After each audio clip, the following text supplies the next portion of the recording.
I guess I should be satisfied that silver has climbed up above $33 an ounce today, but in reality it should be more than that based off of what happened in the markets today.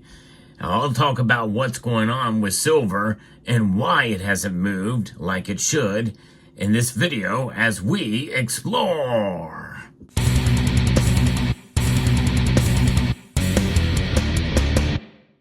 In reality, gold as well should have climbed today based off of some of the news I'm going to give you here. But especially after news I reported on this morning with Donald Trump making the announcement that they are going to look at the gold in Fort Knox. That's good news. I don't know when that's going to occur, but it's pretty exciting to finally find out if the gold is there, at least to some degree. It's not going to satisfy everyone, but nonetheless, gold and silver are up today. Here is where the numbers are. Gold is up $4.70 right now to $2,938.70. A marginal increase at best.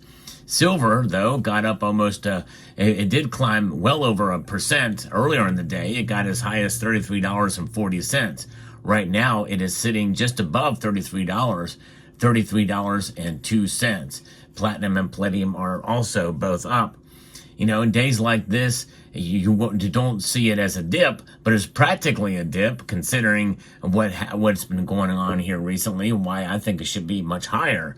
But, you know, you always have to make a decision as to when to buy precious metals, and that's up to each individual. But when you do make a purchase, in your research for the best price out there and service, consider Summit Metals, summitmetals.com. They have great prices and service and very fast shipping. Elevate your wealth with Summit Metals. Now, let's talk a little bit about what moved silver today. I'm going to be referencing an article here from FX Empire. Silver prices are inching higher as bullish momentum builds, supporting by safe haven flows and expectations surrounding the Federal Reserve's next move. So, not talking about tariffs right now. Tariffs have kind of been in the headlines. Fear of tariffs, you know, have been kind of weighing in on the price of movements of gold and silver as of late. And but now it's about what the Federal Reserve is going to do or not do. We're going to get into that in a moment. With gold reaching a fresh all-time high, silver remains in focus, particularly as its industrial and monetary demand factors collide. Silver is holding above for the technical aspect, a key Fibonacci level at $32.53, turning it into a new support level. If upside momentum continues, traders will be watching for a breakout above last week's high of $33.39. It did get there, 1 cent higher than that, briefly. This could trigger an accelerated towards $34.87, which is the next key resistance level. You may remember, as I reported on, in October of last year, it did reach a high of $34.91, briefly, very, very briefly. And the averages have taken that number away, by the way.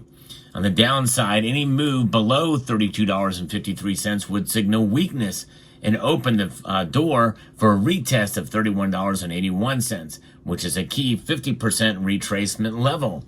The current price action suggests dip buying interest remains strong, particularly with the broader market sentiment leaning towards precious metals. And remember, there is some institutions, and I've talked about it in a recent video, that feel like this is an opportunity to make money from short positions on silver.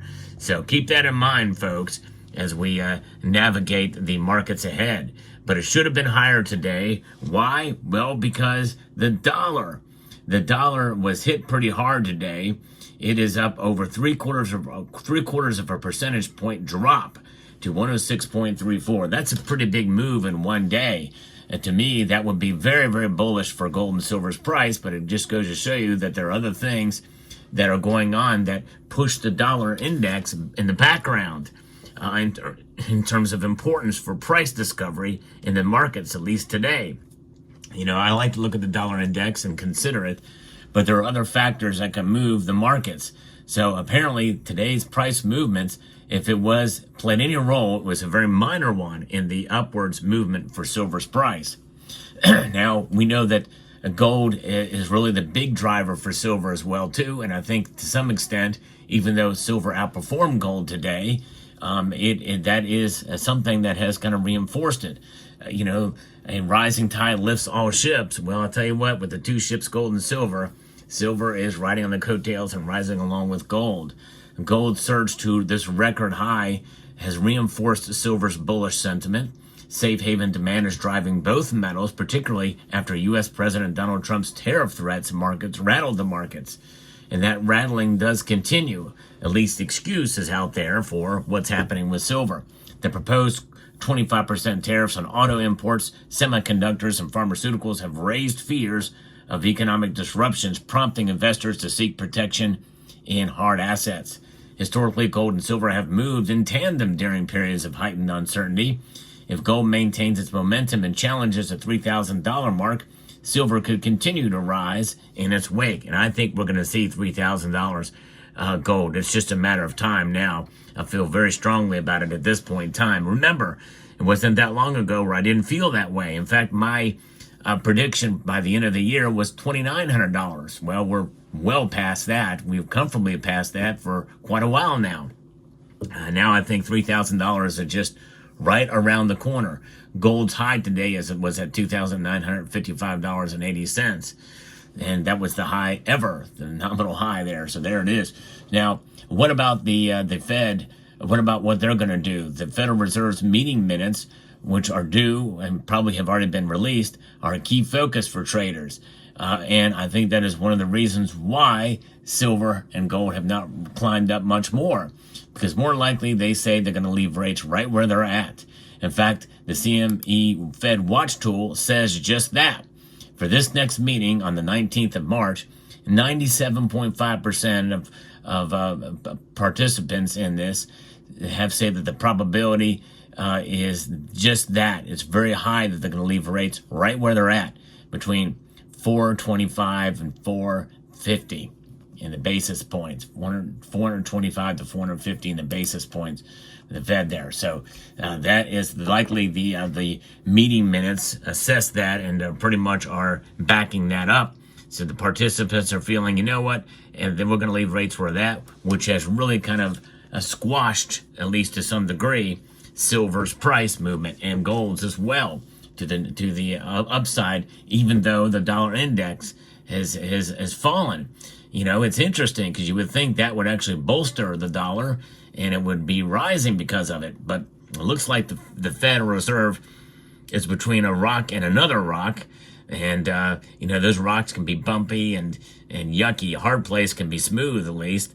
But when you're between two rocks, well, it makes it even harder, I think. They have to thread the needle for sure. And so any hawkish surprises, such as concerns over persistent inflation, could push Treasury yields higher and strengthen the U.S. dollar, which that did not happen today.